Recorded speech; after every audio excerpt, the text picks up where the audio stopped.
That rusty old pickup truck you've been eyeing could bankrupt you faster than a Vegas gambling addiction.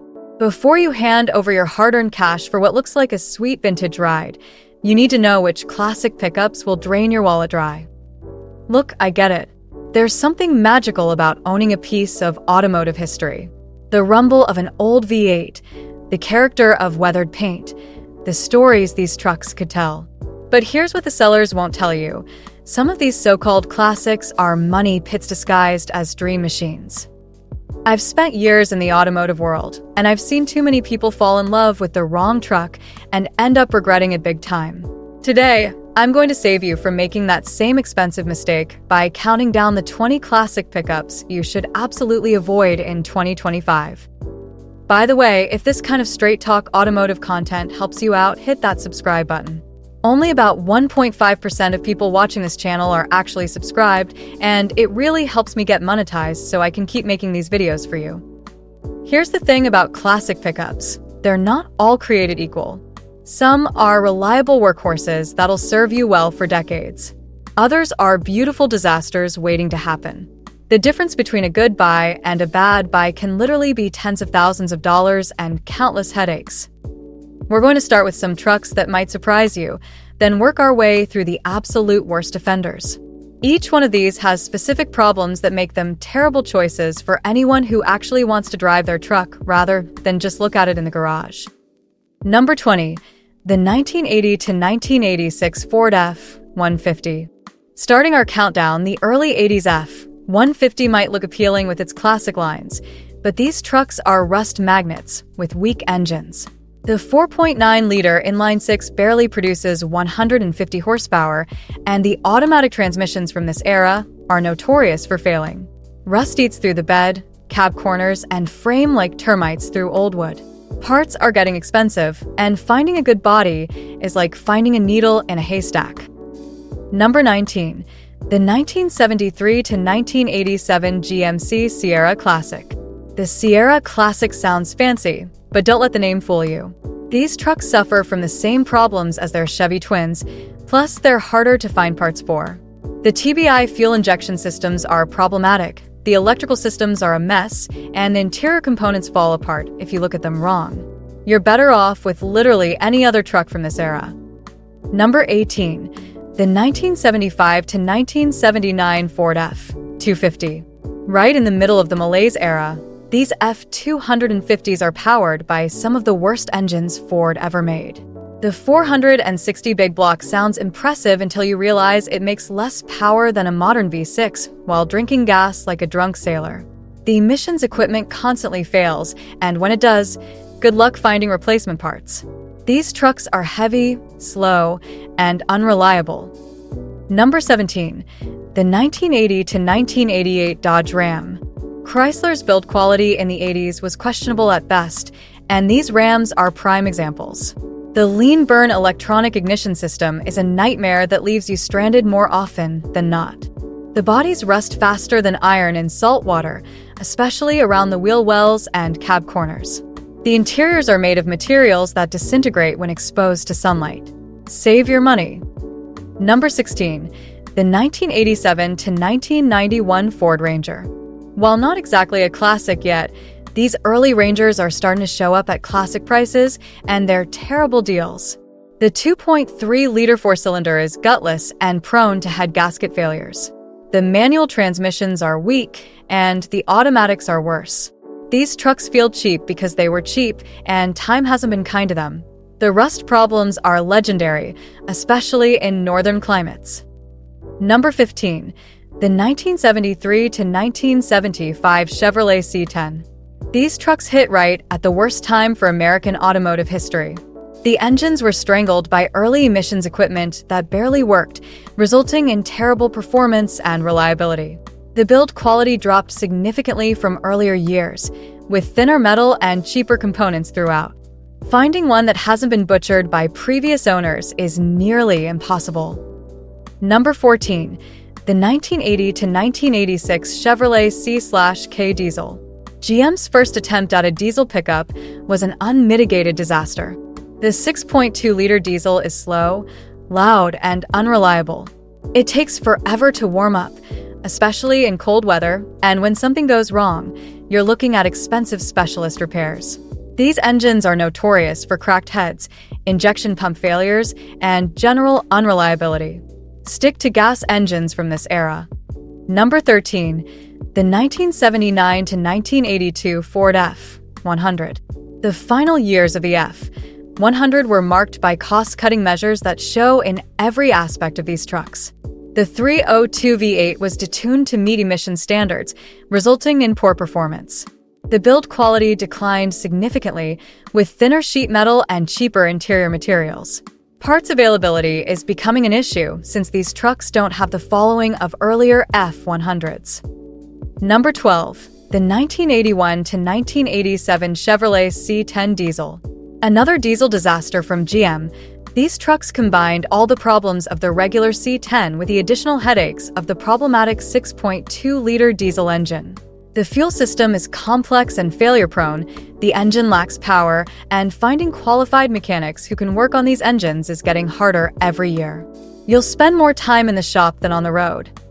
Number 11. The 1982 to 1988 GMC Caballero. Technically a pickup based on the G-body platform, the Caballero was GM's answer to the Ford Ranchero. But this answer nobody asked for. The unibody construction means rust in critical areas can be structural, making repairs expensive or impossible.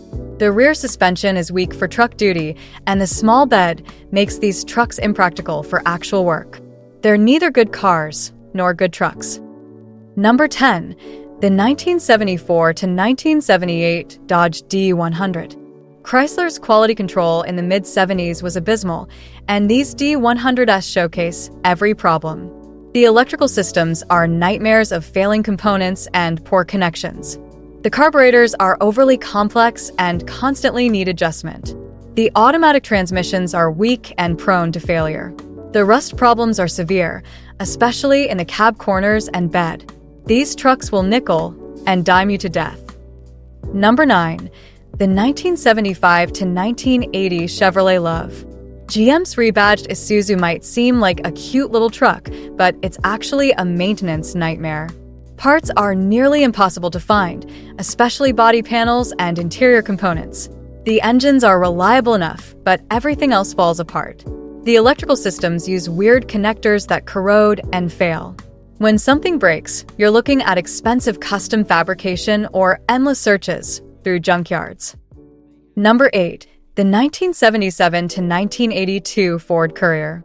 Ford's answer to the compact truck market was actually a rebadged Mazda, and like the LUV, parts availability is a major problem. The Mazda rotary engine option is especially problematic. These engines require specialized knowledge and expensive rebuilds every 60,000 miles. The conventional engines are better, but finding parts for a 40-year-old Mazda sold as a Ford is an exercise in frustration. Number 7. The 1980 to 1986 Ford Bronco. While the full-size Bronco has a following, the early 80s models are plagued with problems. The dual gas tank system is a nightmare of failing pumps, sensors, and switches. The C6 transmission behind the 351 Windsor is weak and prone to failure. These trucks are also notorious for rust in critical areas like the frame and floor pans. The electrical systems are overly complex and poorly designed. Number 6. The 1973 to 1979 Ford F-350. The heavy-duty F-350 from this era combines all the problems of the F-250 with additional issues related to the heavier-duty components. The Dana 60 rear axles are strong but expensive to rebuild. The engines are the same smog-strangled units as the lighter trucks, but now they're working harder to move more weight. The electrical systems are nightmares, especially on trucks with dual rear wheels and additional lighting. Number 5. The 1978 to 1983 Dodge Ramcharger. Chrysler's full-size SUV might look cool, but it's a reliability nightmare. The 360 and 440 engines are thirsty and problematic. The torque flight transmissions are generally good, but everything else falls apart. The electrical systems are terrible, with failing switches, corroded connections, and mysterious gremlins that even experienced mechanics struggle to diagnose. The rust problems are legendary. Number 4. The 1980 to 1988 International Scout Terra. International's final attempt at the pickup market was a disaster. These trucks combine poor build quality with parts that are nearly impossible to find. The engines range from adequate to terrible, but when they need work, you're looking at custom fabrication or endless searches for used parts. The electrical systems are overly complex for what should be simple trucks, and the rust problems are severe. Number 3. The 1973 to 1980 Chevrolet Blazer K5. The K5 Blazer might have a cult following, but the early examples are money pits. The emission-strangled engines are weak and unreliable. The electrical systems are nightmares of failing components. But the real killer is rust. These trucks rust everywhere. The frame, the body, the floor pans, the rear wheel wells. Finding a solid example is nearly impossible, and restoring one properly costs more than buying a modern truck. Number 2. The 1975 to 1979 Ford F-150. These trucks represent everything wrong with mid-70s American automotive manufacturing. The engines are weak, emission-strangled disasters.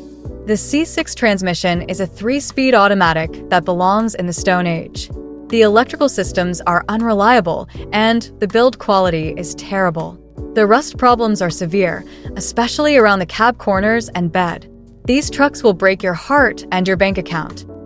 Number 1. The 1974 to 1976 Chevrolet C10. Taking the top spot is the mid-70s C10, and here's why it's the absolute worst classic pickup you can buy. These trucks hit at the perfect storm of terrible timing. The engines were strangled by primitive emissions equipment that barely worked, resulting in poor performance, terrible fuel economy, and constant reliability issues. The build quality plummeted as GM cut costs to deal with new regulations and economic pressures. The sheet metal is thinner than earlier years, leading to rust problems that are almost impossible to fix properly. The electrical systems are overly complex for the time period but poorly executed, resulting in mysterious failures and expensive diagnosis. The automatic transmissions are weak and prone to failure, especially behind the anemic V8 engines. But here's the real kicker. These trucks are priced like they're desirable classics when they're actually some of the worst vehicles GM ever produced. You'll pay classic truck prices for a truck that was mediocre when new and has only gotten worse with age. The parts are expensive because they're classic, but the trucks themselves are fundamentally flawed. I've seen too many people buy these trucks thinking they're getting a piece of Americana, only to discover they've bought someone else's expensive problems. The rust issues alone can cost more to fix properly than the truck is worth, and that's before you deal with the engine, transmission, and electrical problems. Here's what nobody talks about when they're selling you one of these trucks: the hidden costs. Sure, you might find one that runs and drives for what seems like a reasonable price. But then you start driving it regularly, and the problems multiply like rabbits. The carburetor needs constant adjustment. The ignition system fails at random times. The cooling system can't handle modern stop-and-go traffic. The electrical gremlins appear and disappear without explanation. Then there's the safety aspect that people conveniently ignore. These trucks were built before modern safety standards. The brakes are marginal at best, especially compared to modern traffic conditions. The suspension geometry is primitive. The steering systems develop play and looseness that make the trucks dangerous to drive at highway speeds. And let's talk about the environmental impact. These engines were designed during the worst period of American emission control development. They pollute like crazy while delivering terrible fuel economy. In 2025, driving one of these trucks regularly isn't just expensive, it's environmentally irresponsible. The truth is, if you want a classic pickup truck experience, you're much better off looking at earlier examples from the 60s and early 70s, or later trucks from the mid to late 80s. The mid-70s trucks we've been talking about represent the absolute worst of American automotive manufacturing, and no amount of nostalgia makes them good trucks. Don't let Instagram photos and YouTube restoration channels fool you. Those beautiful examples you see online represent hundreds of hours of work and tens of thousands of dollars in restoration costs. The reality of owning one of these trucks is constant maintenance, frequent breakdowns, and expensive repairs on systems that were poorly designed from the factory. If you're dead set on owning a classic pickup, do yourself a favor and skip these problem years entirely. Look for earlier trucks from the muscle car era, or wait for the better trucks from the late 80s and 90s to become truly classic.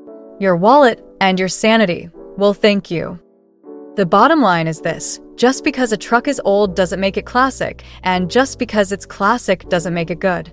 These 20 trucks I've covered today are perfect examples of vehicles that have classic status, but lack the fundamental qualities that make a vehicle worth owning. If you found this list helpful, check out the next video where I break down the classic pickups you should actually consider buying in 2025.